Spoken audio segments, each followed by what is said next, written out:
गर्मी में 100 परिवार एक रसोई। अरे यार, इतनी ज्यादा गर्मी हो रही है। रसोई में 7-8 बहू मिलकर खाना बना रही थी। गर्मी से सबका हाल बेहाल। तब रोशनी, जरा जल्दी से फ्रिज से दूध निकाल कर मैं बच्चों के लिए ठंडा शेक बना देती हूँ। रोशनी सिंक के पास रखे फ्रिज के पास आती है और उसमें से ठंडा दूध निकालकर बिना पीछे मुड़े पीछे की तरफ जाने लगती है। और उसके हाथ में बड़ा दूध का पतीला था, जिसकी वजह से वो कोहनी से फ्रिज को बंद करने की कोशिश करती है।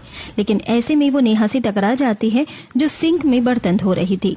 पर हाथ फिसलने की वजह से दूध ऊपर तक उछल जाता है और दोनों के ऊपर दूध गिर जाता है। अरे आपने ये क्या कर दिया? मेरे ऊपर सारा दूध गिरा दिया। अभी तो थोड़ी देर पहले नहा कर आई थी मैं।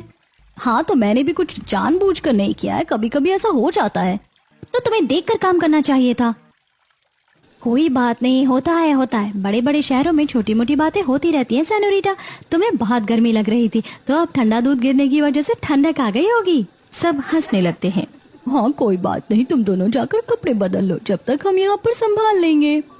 नेहा और रोशनी वहाँ से चली जाती हैं और घर की बाकी बहू बाकी सबके लिए खाना बनाने लगती हैं। उन्होंने बड़ी बड़ी कढ़ाई और बर्तन में खाना बनाया था, क्योंकि खाने वाले सदस्य भी बहुत थे। सब नीचे बैठकर खाना खा रहे थे। सबसे पहले दोनों दादा ससुर और दादी सास को परोसा जाता है, फिर साथ में घर के बाकी सदस्यों को खाना दिया जाता है। घर में कम से कम भी 50 सदस्य रहते थे। 50 कैसे, वो हम आपको जल्दी ही बताने वाले हैं। अरे कितनी बार कहा है, मेरे दलिये में इतना नमक मत डाला कर, बिल्कुल खाया ही नहीं जा रहा। जाओ मेरे लिए दूसरा बनाकर लेकर आओ। जी दादी माँ, मैं अभी लेकर आ रही हूँ। प्रीति रसोई में जाती है और उनके लिए दूध लेकर आती है। वहीं दूसरी तरफ घर के बाकी सदस्य, अरे बेटा, आज का खाना तो अच्छा बना है, लेकिन मेरी पसंद का तो कुछ भी नहीं बना। पापा जी, हमसे जो बनाने के लिए कहा था हमने वही बना दिया। हमने सुबह पूछा था कि सबको क्या खाना है। हाँ भाई, तुम तो उस समय बाहर घूमने चले गए थे, फिर क्या ही होता। हाँ, अब क्योंकि पूरे परिवार का तो खाना एक साथ बनता है, सबका खाना भी तो अलग अलग बनना बहुत मुश्किल है यहाँ। इस तरह बात करते हुए सब खाना खाते हैं। आइए पहले हम ये समझते हैं कि इतना बड़ा परिवार ये कैसे है। कई शतक पहले घर में 7 भाई थे। उन सभी ने मिलकर 700 गज का घर खरीदा था, जिसमें उन्होंने साथ रहने के सपने देखे। फिर किसी के 2 बच्चे हुए, किसी के 3, किसी के 4, तो ऐसे उनके घर में कुल मिलाकर 21 बच्चे हैं। अब आगे पीढ़ी बढ़ती गई। अब उन 7 दादा के आज बहुत से पोता पोती हैं और पड़ पोता पोती भी हैं। इस तरह कुल मिलाकर ये 50 से 60 सदस्य से ज्यादा परिवार का घर है। कुछ बाहर शहर में रहकर काम करते हैं। उन्होंने शुरू से जो साथ रहने का सपना देखा था, वो आज तक चल रहा है। हाँ, कुछ दादाजी और दादी जी इस सपने को अधूरा छोड़कर चले गए। बहुएं आंगन में बैठकर बर्तन धो रही थी। कितनी भी कोशिश कर लो, पर कभी किसी की पसंद का खाना रह जाता है तो कभी किसी की पसंद का। हम लोग 100 से बस थोड़ा सा ही पीछे हैं। जब इतना बड़ा परिवार होगा तो परेशानी तो होगी ही। सभी बहुएं साथ मिलकर काम करती हैं और उसके बाद दोपहर में आराम करने के लिए अपने अपने कमरे में चली जाती हैं। हर परिवार को 2 से 3 कमरे मिले हुए थे। सीमा अपनी देवरानी को कहती है, आज फिर से मेरी कमर अकड़ गई है। मैं तो सच कहूँ, यहाँ पर आकर मैं फंस गई हूँ। ऐसा लगता है जैसे रोज भंडारा बनाना पड़ता हो। बहुत मुश्किल है इतने बड़े परिवार में एडजस्ट करना। ऊपर से गिन चुनकर एक रसोई है। सच में दीदी, मुझे तो यहाँ का कुछ हिसाब किताब भी समझ नहीं आ रहा। अब हम दोनों के पति सगे भाई हैं, साथ रहें तो समझ आता है, लेकिन हमारे दादा ससुर जी की पीढ़ी से सब साथ रह रहे हैं। और अब देखो घर में कितना शोर शराबा रहता है, कभी कुछ होता है तो कभी कुछ होता है। अब इतने सारे लोगों के साथ रहने में रसोई साझा करना तो बड़ा मुश्किल काम है। एक रसोई और खाना बनना है 60-70 लोगों का। इस तरह कोई घर में इस बात से परेशान था तो किसी किसी को बहुत खुशी भी थी। देखा बेटा, आजकल ऐसा इतना मिलनसार परिवार कहाँ मिलता है। आजकल तो 2 भाई ही बड़ी जल्दी अलग हो जाते हैं। जी दादी माँ, वैसे ये बात तो माननी होगी कि पूरा परिवार कितने अच्छे से मिलजुल कर रहता है। अरे हम 7 भाई ने यह सपना मिलकर देखा था और आज तक भगवान की कृपा से सब ठीक चल रहा है। अरे नहीं तो हमारे चचेरे भाइयों को देखो। अरे आज भी भले ही इसी गांव में रहते हैं, लेकिन हर किसी ने अपने भाइयों से हटकर अलग घर बनाया था और आज भी इनके परिवार अलग ही हैं। ये सब तो ठीक है, लेकिन क्या सच में पूरे परिवार में अभी तक उतना ही प्रेम भाव है या उनके बीच में भी अभी कुछ मनमुटाव है? घर की सबसे छोटी बहू रेखा, जो सबसे मॉडर्न ख्यालों की है और उसे रसोई का काम भी जरा कम आता है, वो शाम को अपने पति के साथ लाउड म्यूजिक चलाकर डांस कर रही थी। कितना मजा आ रहा है, हम कितने समय बाद डांस कर रहे हैं। हाँ बिल्कुल, हमारे पुराने दिन ताज़ा हो गए। कैसे हमने शुरू में डांस किया था। अब उनके लाउड म्यूजिक की वजह से घर में बाकी सबको प्रॉब्लम हो रही थी। वहीं दूसरी तरफ जब बच्चे पढ़ने की कोशिश कर रहे थे, वो उठकर अपनी मम्मियों के पास आते हैं, जो आंगन में रात को खाने की तैयारी कर रही थी। मम्मी बहुत तेज शोर हो रहा है और पढ़ाई तो बिल्कुल नहीं हो रही। कल मेरा टेस्ट है। हाँ मम्मी, जरूर चाचा चाची फिर से गाना चलाए होंगे। सही कहा, आखिर उनके अलावा और कौन ऐसा करता है। चलो जाकर एक बार बात कर लेते हैं। अब वो सब मिलकर जाते हैं तो उनके दरवाजे पर दस्तक करते हैं। रेखा दरवाजा खोलती है, जिसने मैक्सी पहनी हुई थी। क्या हुआ दीदी, हम जब भी एंजॉय कर रहे होते हैं तो आप लोग हमेशा आ जाते हो। अरे रेखा, एंजॉय करने के लिए किसने मना किया है, लेकिन जरा दूसरों की जरूरतों का कभी तो ध्यान रखना चाहिए ना। बच्चों की पढ़ाई का समय है और उनका कल टेस्ट है, उन्हें डिस्टर्ब हो रहा है। अब हम कौन सा रोज चलाते हैं गाना, हफ्ता या 10-15 दिन में कभी एक बार चलाते हैं, लेकिन उसमें भी हमें टोक दिया जाता है। लेकिन हम ऐसा जानबूझकर नहीं कर रहे हैं। रेखा म्यूजिक बंद करती है और कमरे से बाहर चली जाती है। भाभी कर दिया ना आपने बेचारी को गुस्सा। इस तरह घर में डिफरेंस भी होते थे। अब घर में इतने सारे सदस्य हैं तो उन लोगों के बीच में थोड़ा बहुत बदलाव तो होगा ही। रेखा तो गुस्से में बाहर आ गई थी, लेकिन तभी उसकी ताई सास और दादी सास उसे इन कपड़ों में देखकर कहती हैं, हे भगवान रेखा, तुम्हें कितनी बार समझाया कि तुम ऐसे कपड़े पहनकर अपने कमरे से बाहर मत आया करो। तौबा तौबा, इस लड़की को तो बिल्कुल भी शर्म नहीं है। कितनी ही बार समझाया लेकिन मानना ही नहीं होता। अब दादी जी, पिछली बार शॉर्ट्स पहने थे तो भी आपको प्रॉब्लम हो रही थी, और अब पूरे कपड़े पहने हैं तो भी आपको प्रॉब्लम हो रही है। आखिर आप चाहती क्या हैं?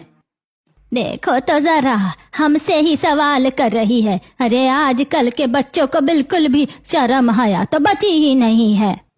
रेखा चुपचाप वहाँ से चली जाती है। अरे माँ जी, आजकल के बच्चों को कुछ कह ही नहीं सकते, बड़े जिद्दी होते हैं। उन्हें तो सिर्फ अपनी बात माननी होती है। अरे जरा अपनी बहू को संभाल कर रखो, ये सब यहाँ नहीं चलता। इस तरह घर में छोटी मोटी बातें होती रहती थी, जिसमें सबकी अलग राय और सबके अलग विचार थे। रात को सभी के लिए एक साथ खाना बनाया जाता है और एक ही रसोई में फिर से सारी बहू वापस एक साथ आती हैं। बड़े बड़े बर्तनों में खाना बनाया जाता है और गर्मी में सबकी हालत खराब हो रही थी। मुझे तो समझ नहीं आ रहा, सब लोगों को अलग अलग खाना क्यों खाना है। अरे पहले सबके हिसाब से इतना सारा खाना बनाए, उसके बाद उनकी छोटी छोटी फरमाइश भी पूरी करो। सच में कभी कभी तो मैं भी बहुत परेशान हो जाती हूँ यहाँ पर इतना काम करके। एक तो सिर्फ एक ही रसोई है, यहाँ पर कितनी ज्यादा भीड़ हो जाती है, काम करना भी मुश्किल, गर्मी लगती है वो अलग। एक तरफ बहुएं इतनी गर्मी में एक ही रसोई में खाना बनाने में परेशान हो रही थी, कुछ तो सिलबट्टे पर चटनी पीस रही थी। इतने बड़े परिवार के लिए इतनी सारी चटनी सिलबट्टे पर कूटना कोई आसान काम थोड़ी है। लेकिन नहीं, सबकी फरमाइश अलग है। उन्हें तो अलग अलग तरह की चटनी खानी है और साथ में चटनी भी सिलबट्टे की ही होनी चाहिए। मैं भी इतनी देर से मिर्च को कूट कूट कर परेशान हो चुकी हूँ। हालांकि ये रसोई काफी बड़ी थी, लेकिन घर में खाना बनाने के लिए बहुएं भी 15-20 थीं। अब उनमें से आधे से ज्यादा बहुएं रसोई में खाना बनाती थी, क्योंकि इतने बड़े परिवार के लिए खाना बनाना 2-3 बहुओं के बस की बात तो बिल्कुल नहीं है। अब रसोई में बहुत ज्यादा भीड़ हो जाया करती थी और कोई कभी किसी से टकरा जाता तो कोई किसी से। पलक उठकर मुड़ती है तो वो ऋतु से टकरा जाती है। हाय दैया, मेरा तो सिर फूट गया, बड़ी जोर से लग गई। मुझे भी। हे भगवान, क्या हो रहा है। सच में ऐसी रसोई तो मैंने किसी के यहाँ नहीं देखी होगी। जॉइंट फैमिली होती है लेकिन इतनी बड़ी थोड़ी होती है। हालांकि सभी को छोटी मोटी समस्याओं का सामना करना पड़ता था, लेकिन परिवार इतनी पीढ़ी से एक साथ रह रहा था और इतने सारे घर के मेंबर थे, सभी साथ रह रहे थे। लेकिन इतने सारे लोगों के साथ एडजस्ट करना समय के साथ बहुत मुश्किल हो जाता है। यहाँ पर जनरेशन गैप भी आ जाता है। जैसे घर के कुछ बेटे अपने बच्चों के साथ कमरे में टीवी देखते हुए खाना खाते हैं, वहीं दूसरी तरफ घर के बड़े पहले की तरह जमीन पर बैठकर खाना खाते हैं। अरे हमारे बेटों ने ऐसा कभी नहीं किया, हमेशा हमारे साथ बैठकर खाना खाया है। लेकिन हमारे पोतों को देखो, जाकर अपने बच्चों को कमरे में ले जाते हैं।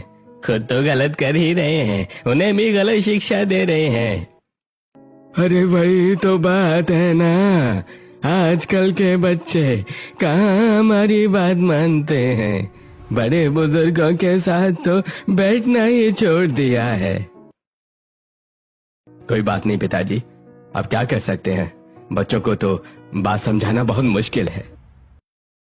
अरे ऐसे कैसे मुश्किल है, हमें उनसे बात करनी चाहिए। इतने सालों से हमारा घर परिवार एक साथ मिलजुल कर रहता आ रहा है और इन लोगों की वजह से तो घर घर लगता ही नहीं है। सबकी अपनी अपनी अलग सोच थी। अब रमेश गुस्से में जाता है और सभी बच्चों को बुलाता है। तुम लोगों को कितनी बार कहा है कि सब साथ बैठकर खाना खाया करो, लेकिन नहीं, तुम्हें तो हमारी बात कहाँ माननी होती है। लेकिन पापा, आपको तो पता है हम ऑफिस से थक कर आते हैं, बच्चों के साथ ज्यादा समय बिताने का मौका नहीं मिलता। हम सोचते हैं कि बच्चों के साथ बैठकर थोड़ा टाइम स्पेंड कर लेंगे और फिर नीचे सबके साथ बैठकर खाने में प्रॉब्लम भी तो होती है, स्पेस इतना बचता ही नहीं है।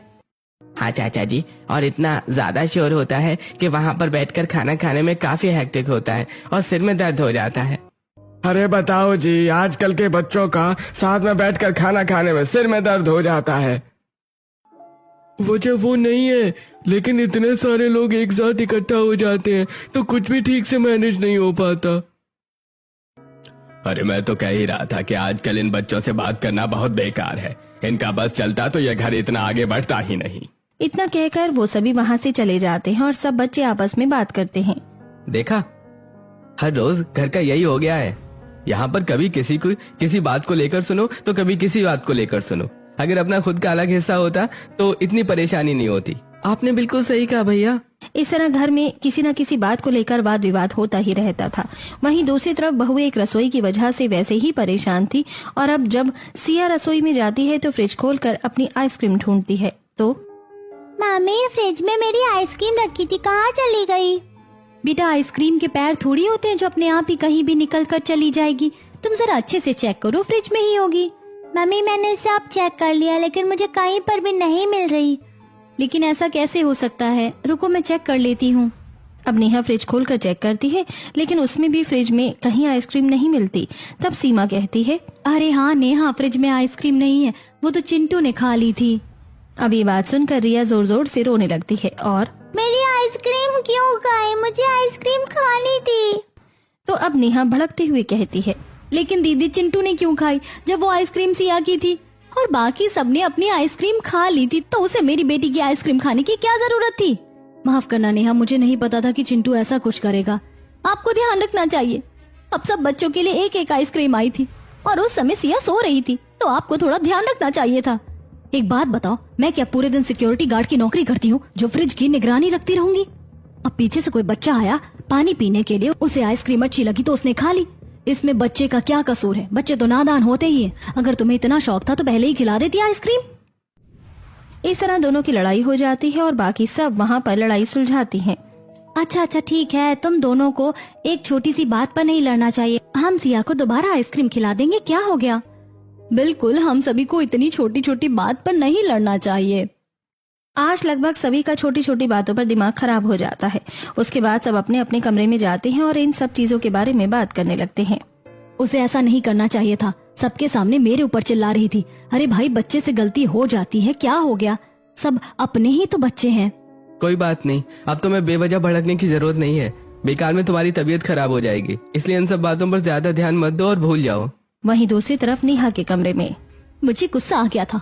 मैं जानती हूँ कि मुझे ऐसा नहीं करना चाहिए था, लेकिन फिर भी सब कुछ एक ही वजह से हो रहा है। इतने सारे लोगों की सिर्फ एक रसोई है, आखिर कैसे काम चलेगा? हम रसोई में अपना कोई पर्सनल सामान रख ही नहीं सकते। इस तरह तो अब गर्मी में हर रोज ही लड़ाई होगी। तुमने बिल्कुल सही कहा, यही तो प्रॉब्लम हो रही है यहाँ पर रहकर। किसी की थिंकिंग बिल्कुल अलग है और किसी की बिल्कुल अलग। अब इतने सारे लोगों में अलग अलग थिंकिंग के हिसाब से लड़ाई झगड़े तो होंगे ही। कभी कोई हमें कुछ कहता है तो कभी कोई, समझ ही नहीं आ रहा है कि क्या करें। मैं तो सोच रहा हूँ जो मुझे ऑफर मिल गया तो मैं शहर जाकर रहूंगा। अब यहाँ इस तरह रहने का मेरा मन नहीं करता। इस तरह यूं ही दिन गुजर रहे थे और बीतते समय के साथ परेशानियां बहुत बढ़ रही थी। कमरे सबके सेपरेट थे।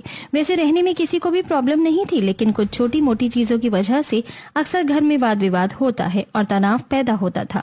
वहीं दूसरी तरफ कुछ रिश्तेदार भी थे जो इन्हें ऐसे देखकर जला करते थे। अरे अगर सदियों से साथ निभाने की बात हो तो उस मामले में तो पूरे गांव या पूरे कस्बों में एक ही घर सामने आएगा। अभी भी घर में 60-70 लोग रहते हैं और सबकी एक ही रसोई है। बड़ी हैरान कर देने वाली बात है। मैं तो सोचती हूँ कि सब कितनी खूबसूरती से हर रोज सब कुछ मैनेज करते हैं। अरे क्या खाक मैनेज करते हैं, पता नहीं पैसे बचा रहे हैं कि क्या कर रहे हैं। बताओ जरा, एक बड़ी सी रसोई है, उसी में सब कुछ करना कितना मुश्किल होता होगा। बहुओं को भी तो कितनी परेशानी होती होगी। बिल्कुल सही कहा, मुझे तो नहीं लगता यहाँ पर सब कुछ ठीक रहता होगा। कमला इसी परिवार के चचेरे भाई की पत्नी थी। इसी परिवार की रिश्तेदारी में होने से वो उनसे कुछ ज्यादा ही चिढ़ती थी, क्योंकि इनका परिवार तो बहुत पहले अलग हो गया था और पूरे गांव में उनकी हर कोई तारीफ करता था और उनकी मिसाल देता था। वो घर आकर ये बात गुस्से में बताती हैं। पता नहीं ऐसा क्या है जो आज तक ये लोग साथ में रह रहे हैं। अरे वही सच में मम्मी, इन लोगों के तो अलग ही नखरे होते हुए रहते हैं। लेकिन आप चिंता मत करो, मेरी बच्चों से बात होती है, वो लोग तो इस परिवार में बिल्कुल भी रहकर खुश नहीं है। क्या कहा? सच में? अगर ऐसा है तो फिर तो हमें और आग डालनी चाहिए। कहते हैं ना, कुछ रिश्तेदार बिल्कुल सांप का काम करते हैं, तो उनके साथ भी कुछ वैसा ही था। वहीं दूसरी तरफ जब यश बाहर जाकर रहने की बात करता है तो इस बात पर हर कोई ऐतराज उठाता है। अरे इतने सालों से चली आ रही परंपरा को कैसे तोड़ सकते हो? तुम्हें कहीं बाहर जाकर नहीं रहना और न ही वहाँ पर काम करना है। जब हमारा पूरा परिवार एक साथ मिलकर यहाँ गांव में रह रहा है तो तुम्हें बाहर जाने की क्या जरूरत है? क्योंकि दादाजी, एक सिंपल सी बात है कि मुझे यहाँ पर बहुत अच्छी अपॉर्चुनिटी मिल रही है और पैसा भी बहुत अच्छा मिल रहा है। मैं चाहता हूँ कि मेरा बेहतर हो। अरे तो आज तुम बोल रहे हो और कल को फिर तुम्हारे दूसरे भाई बोलेंगे। इस तरह तो सभी एक एक करके बाहर जाकर रहने लगेंगे और ये पूरा परिवार टूट जाएगा। हाँ बिल्कुल, मैं भी बाहर जाना चाहता हूँ, लेकिन इसका मतलब ये नहीं है कि ये परिवार टूट जाएगा। और सिर्फ परिवार को एक रखने की वजह से हम अपना भविष्य तो खतरे में नहीं डाल सकते हैं ना। अरे एक बार हमने जो कह दिया सो कह दिया और वही होना चाहिए। आगे से इस बारे में कोई बहस नहीं होनी चाहिए। लेकिन आप लोग हमारे साथ ऐसा नहीं कर सकते। आप लोग हमारे साथ ऐसी जबरदस्ती नहीं कर सकते। ए चोरा, तोरी कुछ ज्यादा ही जबान चलने लगी है। इतना नहीं बोलते। घर के बड़े बुजुर्गों को जो फैसला ले लेते हैं वही आखिरी फैसला होता है। अब घर में और भी ज्यादा मनमुटाव हो रहा था। वहीं दूसरी तरफ उनके कुछ रिश्तेदार गर्मियों की छुट्टियों में गजब घर पर आ जाते हैं, तो बहुओं को और ज्यादा काम करना पड़ता है। अब घर में हर किसी की बेटी बहन आई हुई थी गर्मियों की छुट्टियां बिताने के लिए। मेरी तो नंद आई है और उसके बच्चे भी बहुत खतरनाक हैं। 1 मिनट के लिए भी मानते नहीं हैं। उन्होंने पिंकी तक को परेशान कर दिया। इस घर में हमें चैन से सांस लेने की फुर्सत कहाँ मिलती है दीदी? आपको पता भी है आज हम पूरे 100 लोगों के लिए खाना बना रहे हैं। अब तो मुझे 100 नंबर सुनकर भी ज्यादा हैरानी नहीं होती, क्योंकि 60-70 लोगों के लिए तो हम रोज ही खाना बना देते हैं लगभग। लेकिन मैं तो सच में परेशान हो गई हूँ इतने लोगों के लिए खाना बनाकर। आज बाकी के भी कुछ रिश्तेदार आए हैं और सबको ही यहाँ पर रुकना है। मुझे इस घर में और कोई परेशानी नहीं लगती। घर बहुत बड़ा है, हर किसी को अपना एक सेपरेट बड़ा कमरा मिला है, सोने में कोई परेशानी नहीं है। लेकिन रसोई सिर्फ एक ही है। क्यों ना आज हम सब मिलकर इस बारे में घर वालों से बात कर लें? तभी रसोई में रेखा आती है और क्या आप लोग थोड़ी देर के लिए मुझे रसोई दे सकते हैं? मुझे अपनी पसंद का खाना बनाना है।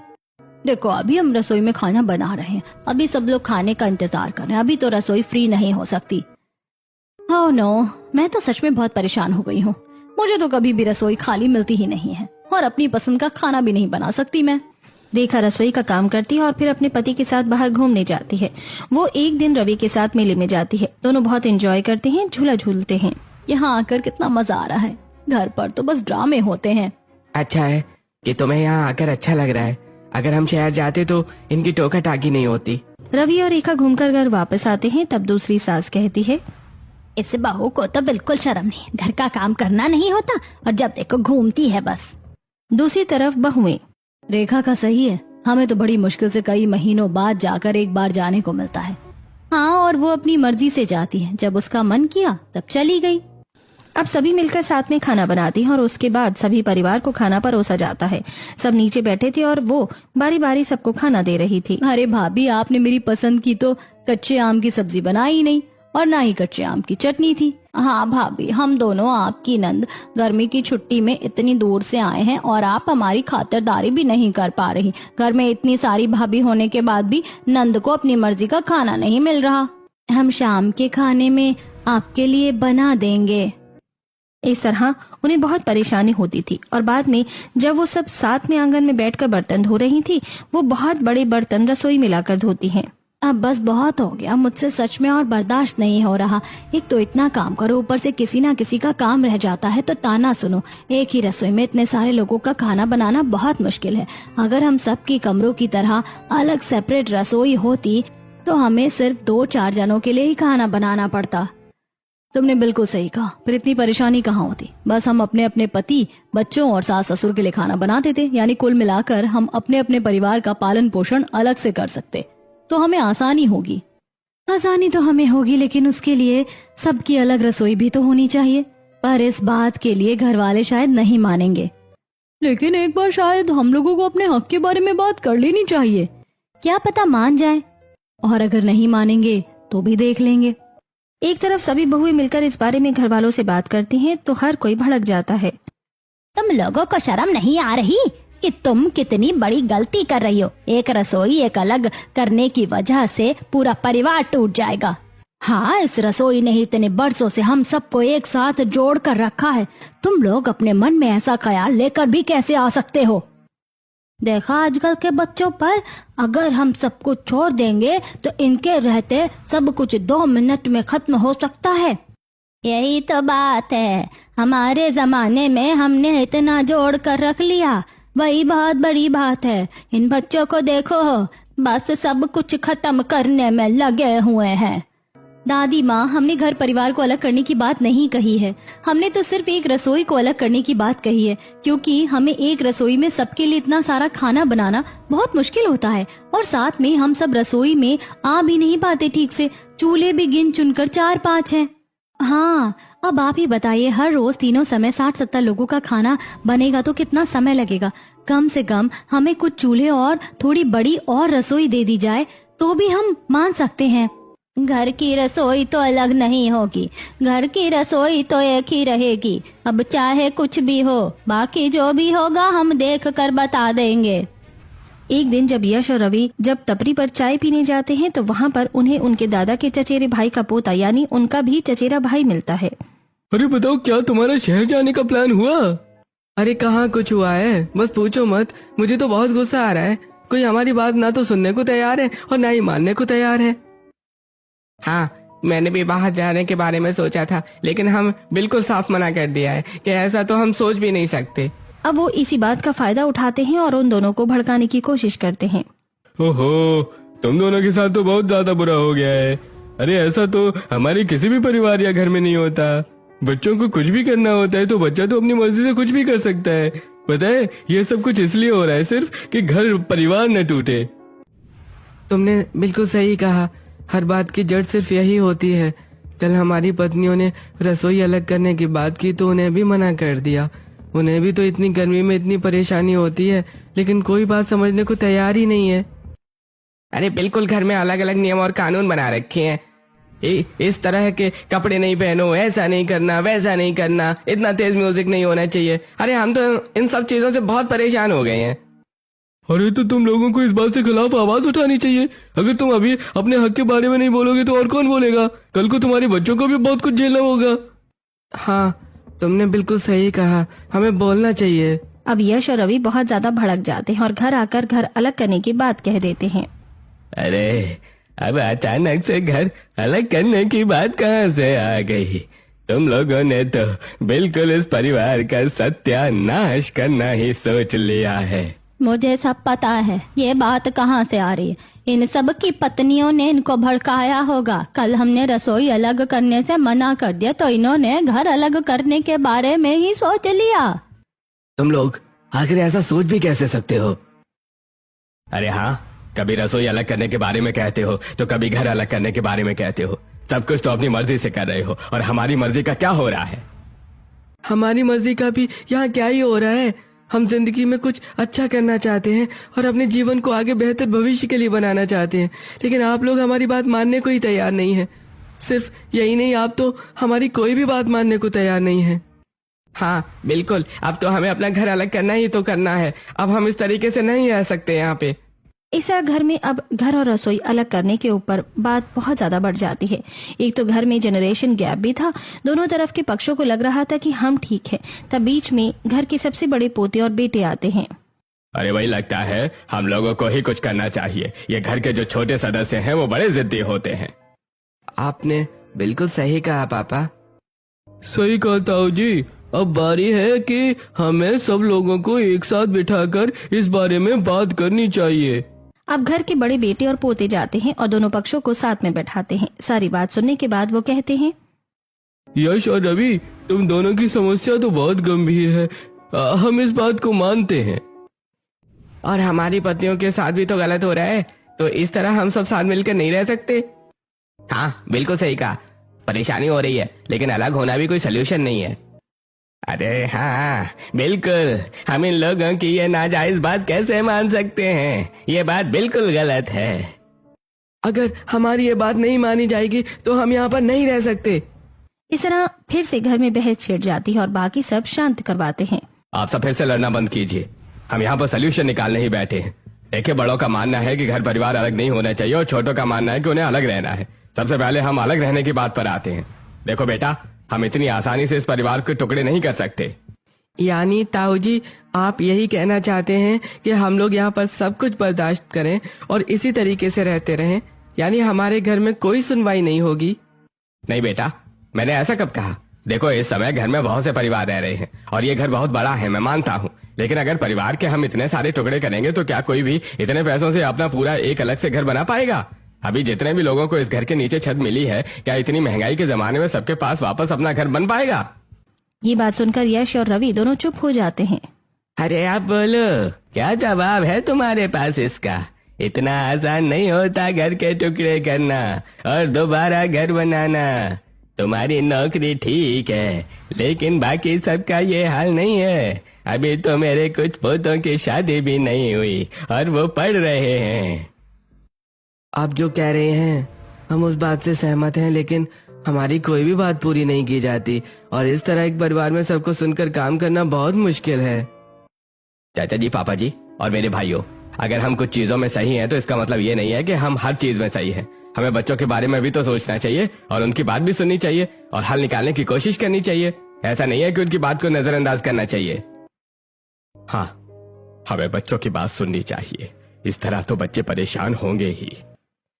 हाँ बिल्कुल, अगर बच्चा बाहर जाकर नौकरी करना चाहता है तो इसमें बुराई क्या है? बच्चों के भविष्य का जवाब है, हम उनके भविष्य के साथ खिलवाड़ नहीं कर सकते। पापा जी, चाचा जी, बताइए, पहले के जमाने में अस्पताल और डॉक्टर कैसे होते थे और आज कितनी फैसिलिटीज हैं? आप तो पहले जमाने के हिसाब से पढ़े लिखे हैं और आजकल की पढ़ाई लिखाई कितनी मुश्किल है, आप मानते हैं ना? साथ में महंगाई भी बहुत बढ़ रही है और इसके लिए तो हमें अच्छा कमाना ही होगा। अरे हाँ बेटा, हमारे जमाने में कुछ चीज 1 रुपए की आती थी और अब तो 100 रुपए की भी कुछ चीज नहीं आती। हाँ, इसका मतलब यह है कि हमें जमाने के हिसाब से बदलना चाहिए। इसीलिए बच्चों को उनके इच्छा के अनुसार काम करने से मत रोकिए। हमारे ताऊ जी भी तो बाहर रहकर काम करते थे और उनके बाहर रहने से हमारा परिवार टूट तो नहीं गया, बल्कि हम जितना एक दूसरे को समझेंगे उतना परिवार में प्यार रहेगा। साथ में कल को पीढ़ी आगे बढ़ती रहेगी तो हमेशा तो ऐसा साथ मुमकिन नहीं है। लेकिन ये सब तो घर अलग करने की बात कर रहे थे। चलो, अब घर अलग नहीं करेंगे, लेकिन रसोई अलग करने से भी तो गड़बड़ हो जाएगी। नहीं माँ जी, मुझे नहीं लगता कि रसोई अलग होने से भी कुछ प्रभाव पड़ेगा। हमें बहुओं की बात को समझना चाहिए। हमारे जमाने में जब परिवार एक था तो इतनी बड़ी रसोई में काम चल जाता था, लेकिन अब इतने सारे लोगों का खाना बनाना एक रसोई में बहुत मुश्किल है। एक तो बहुत ज्यादा समय भी लगता है और बड़े बड़े बर्तनों में हर रोज इतना खाना बनाना बहुत मुश्किल है। हाँ, हमें बहुओं से भी इस बारे में बात करनी चाहिए। सही कहा, जमाने के हिसाब से बदलना चाहिए। हाँ, हमें बहुओं से भी इस बारे में बात करनी चाहिए।